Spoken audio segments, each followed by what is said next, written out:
Trader chat, the World Cup, the horrible, horrible World Cup of 2022 has begun. But if you're an England fan, you're toasting a 6-2 victory over an insipid Iranian side who themselves didn't really look like they wanted to be there, or certainly didn't look like they were big fans of the Iranian regime because none of them sang the national anthem. There's a lot going on. And if you do wait until later on in the show, we'll have a little bit of a chat about racing. It was probably one of the most controversial Saturdays that racing has had in recent years in terms of non-runners, walkovers, so on and so forth. And I definitely have a strong opinion on that, and we'll see if Flynn does as well. This is Trader Chat with Johnny Ward and Flynn Goward, brought to you by Star Sports. And I'm actually intrigued, Flynn. I know you're a young man, you are a young father, bringing a child into the world whose first World Cup is this horror show in Qatar. But in terms of other World Cups, or in terms of football betting in general, what is the liquidity like? What's the interest like in terms of punts on this? Because England have just gotten off the mark. Look, it's obviously a huge interest for punters. We've seen a lot of interest in the outright markets. We've seen a lot of interest in the kind of derivative markets, your top team goal scorers, the goals handicap. Obviously, we didn't actually lay England too much, so them scoring 6 goals is obviously a good thing for us to start with. Spirit thought from my brother, who he backed Harry Kane to be first scorer in the game. He backed Harry Kane to be last scorer in the game, but he backed Harry Kane to be outright top scorer. So if he comes home in the old days, sees the score, he's like, how many did Harry get of the 6? The answer is 0. Well, one of our pals back home backed a boost with somebody who was like even money for over 0.5 shots on target for Harry Kane. And he didn't even have a shot on target, let alone a goal. So that's obviously absolutely brutal. But yeah, we've seen a huge amount of interest in all the markets. Just in terms of how the book looks at the moment, then we'll go through some current outright prices. We are trading the outright prices in play as well. So if you want to have a bet during the actual matches, then you can do.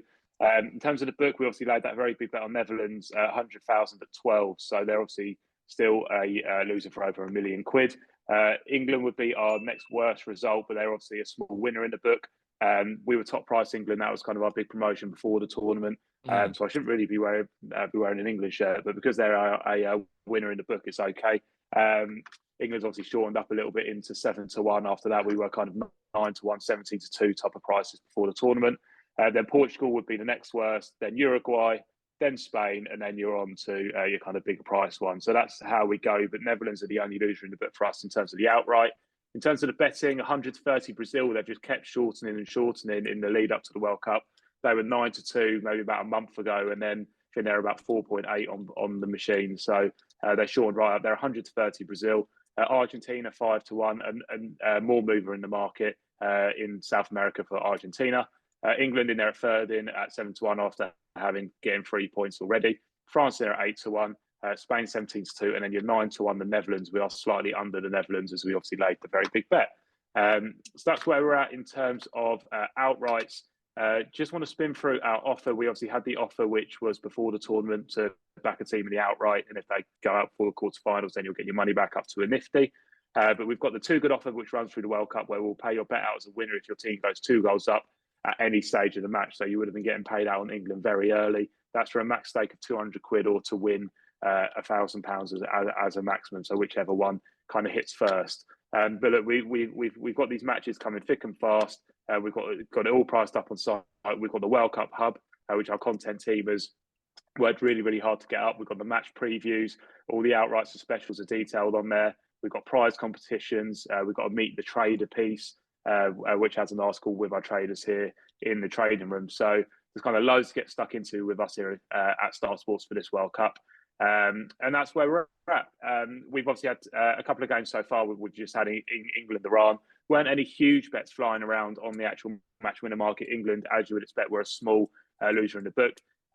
We didn't actually see any money on the Harry Kane yellow cards, which was an interesting developing story yesterday. A lot of people trying to back Harry Kane to get the first yellow card in the match, or just to be carded in the match, with the whole love armband saga. That would have been a hell of a shout, actually, and I think the English FA completely caved on this. I think you make a statement by Harry Kane getting booked for this. You know, it's an effectively benign protest, and it makes FIFA look even more of a joke. Now I realise where these countries are in a difficult position with this, because obviously you don't want Harry Kane to get booked. But if you did back that is a value loser, unfortunately. Yeah, but do we know that it was only going to be booking? Could have been sending off, because you're essentially booking him for wearing it, but he's not going to take it off. So then where they go from there? So it might be a bit more complex than what we're thinking it is. But we didn't actually see much of it. Ben Keith would have Well, paid yeah, out. probably. You know. I mean, we definitely would have paid out because we didn't lay much on it. So I don't think we would have had an issue. But these companies who have laid £20 doubles that take out 10 grand with Gareth Bale and Van Dijk and all that might take a different stance. But Well, one thing I will yeah, say is that just the two games so far, it was interesting the game today. The market moved very, very quickly towards England. And I think if you look at, so you've had two teams from the Middle East playing in a World Cup in the Middle East who seem to be deriving next to no benefit from the game actually being played in Qatar, because Ecuador absolutely bashed Qatar and Iran were under the cosh straight away. I think in terms of temperature, you can almost rule out that it's much of an issue for countries that might, prefer more moderate climes. So I think the best team is going to win the game pretty much. yeah. I mean, we obviously slowed up in the second half, and there were a few defensive mistakes. I don't know if you can blame that down to the heat or anything like that, or whether it's just it could be a fitness thing, or it could be a lack of concentration due to the They heat. were You just 4-0 don't up. even know. But yeah, exactly. So, but just touching on the Qatar Ecuador game, we do see a decent amount of business on these type of matches. The kind of lesser profile teams, we do see more business, I guess, because people just want to have an interest in the game that's maybe not as interesting without the big flair players there. We did lay a couple of decent bets before the tournament, which I just want to highlight. Aside from the Netherlands outright bet, we laid 5 grand at 4-1 on Qatar to qualify. They're obviously now out to 12-1, and they looked pretty hopeless the other day. So that 5 grand at 4-1 is looking a good lay from us at the moment. Then we've also laid 50 grand at 4-1 on the USA to qualify at 4-1. Interesting. Who obviously play well this evening. That will heavily feature in the England game on Friday, and so on and so on. So those are a couple of big bets that we've kind of laid before the World Cup actually started. Interesting to know that we took 4 times as many bets on yesterday's Qatar Ecuador game than we would normally take on a Champions League game. So Wow. just to give you an idea of volume, one of the boys mentioned that earlier. That's the kind of bet numbers that we're taking on these World Cup games. So when you're asking about how it drives kind of traffic and turnover, in terms of number of bets, 4 times busier than the Champions League I game. think So it was a pretty Sunday significant. game, though. It was a Sunday sort of evening game. It was the only game on. It was the start of the World Cup, so it's probably a bit of an outlier. It'll be interesting to see how it's maintained. And I've as much as I've been talking about like my lack of interest, I have watched. I certainly watched the England game. I'm going to watch the Dutch game as well. So what else would you be doing on a Monday, I suppose? Oh yeah, exactly. So we've also got all the other World Cup markets up. We've got all the top team goal scorers. The top goal scorer is just going back up now. Eder Valencia would have shortened slightly after his 2 goals. Saka getting 2 goals as well. Kyle Saka, what a performance as well from him.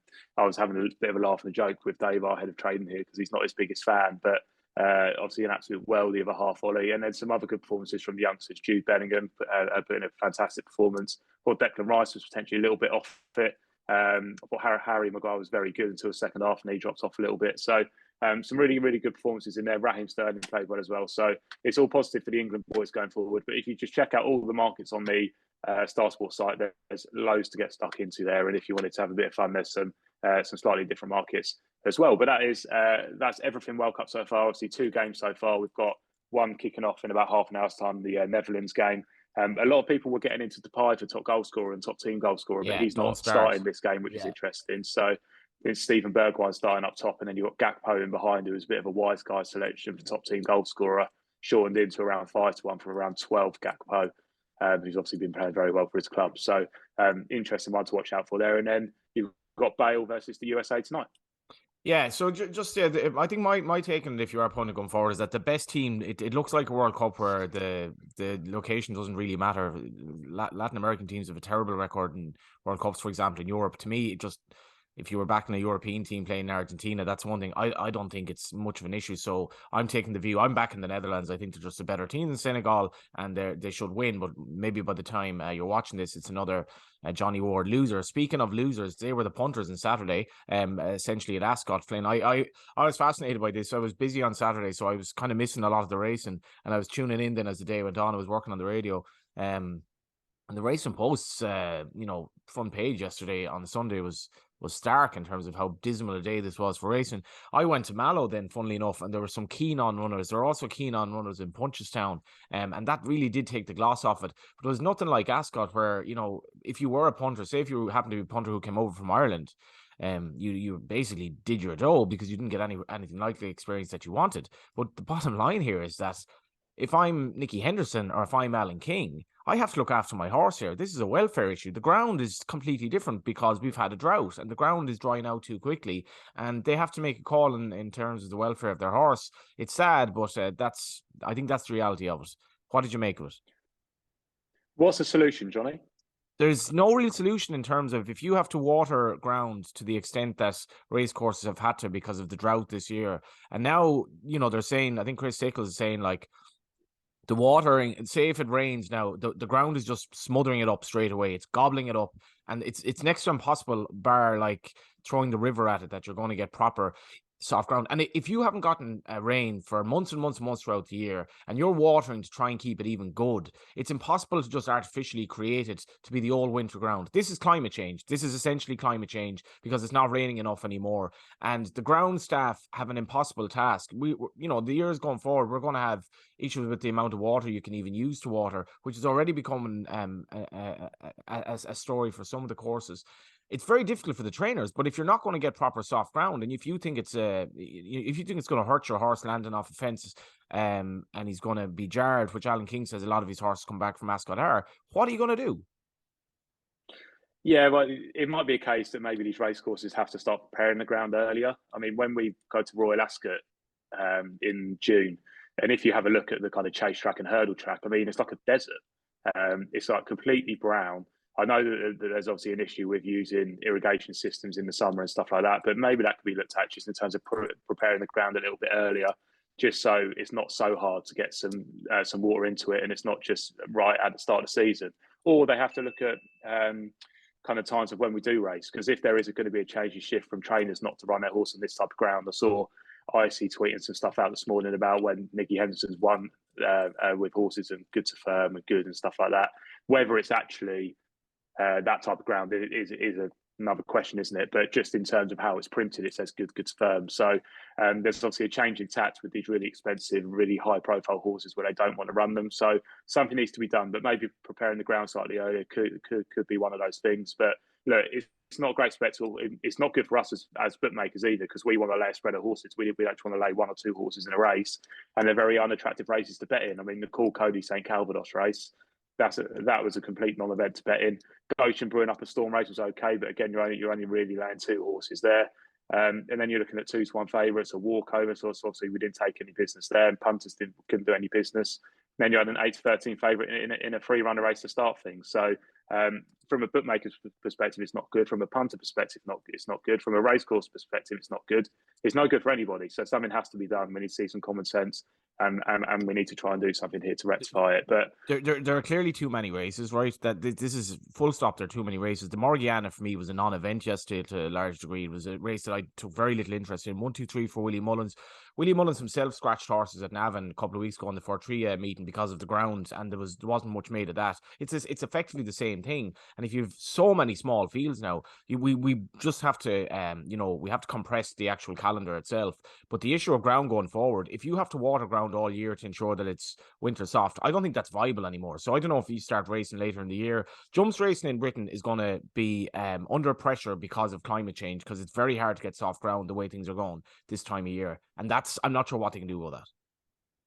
Yeah, I mean, moving to a slightly later time of the year could work, or is there a sustainable way to get irrigation on the track? There could be. I don't know whether they can collect water or something like that. Look, I've got no idea, but there must be ways around it. And as long as there's some type of changes, because we can't really go on like this. And look, it's not good for the punters going to the track. It's not good for the punters sitting at home. So it's not good advert for the sport. But where we did have some better fields and some more competitive action was over at Haydock, and just a couple of performances to talk about here.